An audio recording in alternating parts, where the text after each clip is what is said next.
Sad shvatam, nismo došli zadovoljni ko trave što niču da ih gaze nečije trapave zore. Mi smo zvezde što ludo u mrak se strmoglave i zbog jednog bleska ne žale da iskore. Imamo ruke dobre kao aprilske laste, da se grlimo plavo i gasimo u letu. I prisutni smo zbog neba, što mora da izraste u pupcima vida ponekome u svetu. Prejeli smo se svega, i zubotog i nežnog.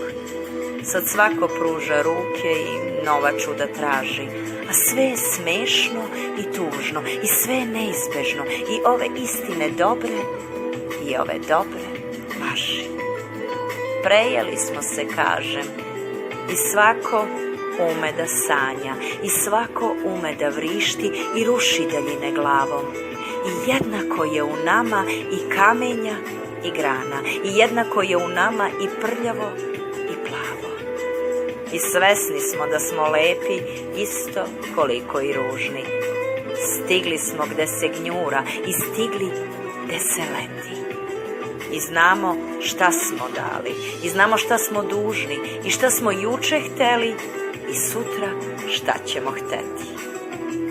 Goreli smo, ali nismo postali pepeo sivi, od kog bujaju žita i obale u cvetu. Uvek smo bili živi, pa ipak drugčije živi od svih ostalih živih na ovom zbunjenom svetu.